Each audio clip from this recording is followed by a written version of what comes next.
Now, what is important to know is the physiology of the brain and actually why sometimes we respond out of fear first, and it's actually a conscious choice to act with love. Everything above the line is a conscious choice, and it requires you to be able to interrogate your thoughts and feelings before you then shift those into words and actions. Here is a cross-section of the brain in a very simple format. Now, we believe wholeheartedly that everyone deserves to feel safe. And if you can get this concept in your mind and you believe that everyone deserves to feel safe, the intent behind all the actions that you take next, it's going to work out really well for you in life. Now, if you've been studying neuroscience, which you may or may not have been, but today you are, so you've been indoctrinated into the world of neuroscience, even if it's just for a fraction. We're very fortunate for all the studies in psychology are now being validated by neuroscience. And what's happened is that through the benefits of fMRI technology, scientists can now look at the brain scans in real time, the way when we interact with our words, our thoughts, our feelings, our doubts, our fears. And so there's a magnificent insight into what happens when we are stimulated and before we then respond. Now, what happens in the brain? If we flip this, or we're going to dissect it into three very simple areas today: the reptilian brain, the mammalian brain, and the human brain. Let's start down here in this red zone, reptilian brain, for the fight or flight response. This is the amygdala region of the brain. This is the one where everything completely kind of blows over. And what will happen here is we go into this fight, flight, or even freeze response. You probably felt that before, and this is what we call the unsafe zone. It's where you're feeling really freaked out.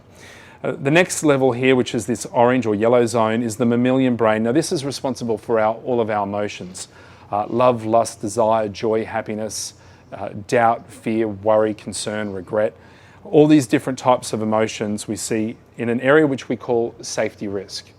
Then when we move all the way over to the prefrontal cortex is where we see the human or cognitive brain. This is the safe zone. This is where we do our analysis, our thinking, our logic, and we make the real clear decisions on what to do and evaluation. Now, the challenge for us as human beings is that this very primal, very reptilian, simple portion of the brain, it actually takes over in a second. And it's a beautiful design to help us for survival, but it's often very unhelpful when it comes to our day-to-day lives these days. You see, if we took ourselves back to a time where we were tribal and we were living in villages, and perhaps let's say we're on the savannah, and off in the distance there was some grass. We're on the plains of Africa, just to be clear. And there's grass and it starts to rustle. As you'd see that grass rustling and knowing that there are predators like tigers abound, chances are in that moment you would go, oh, probably say something like, oh crap, right? You'd start to get that moment of real fear. First of all, you'd freeze and then make a decision whether you're going to fight or flight. Now, naturally, if it was a tiger or a lion, you'd probably go with flight. I think that would be a smart move.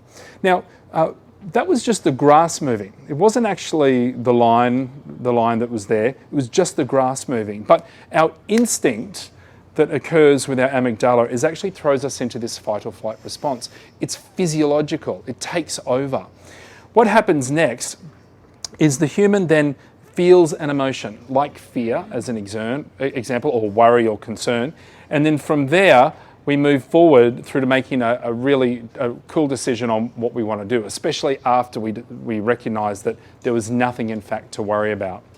Now, as humans, every time we experience an emotion, what happens is this region of the brain, the red area, the amygdala, it starts to kind of bubble or simmer away. And the more emotion that we feel, the more that amygdala starts to warm up until the point it goes into hijack mode. And if you've ever had that moment where it's like someone just triggered or flipped your switch, pushed your button, and what pushed your button was not actually the big issue or deal, it was just like that final straw. Anyone had that one before? Probably had that before. It kind of just throws you off. Now, what's happened is that your emotional state has built up over time and it hasn't been dealt with. What we can do, and especially if you've, or here's an interesting one, have you ever tried to have a conversation, a logical conversation with someone who's in a highly emotional state? Ever had that before? How did it go? Did it go well? No, it kind of goes south pretty quickly, doesn't it? When we try and have a logical conversation with somebody who's got a heightened emotional state, what happens is it's like there's this roller door, this door that's shut off between these two zones, and people simply are not listening to the words that you're sharing.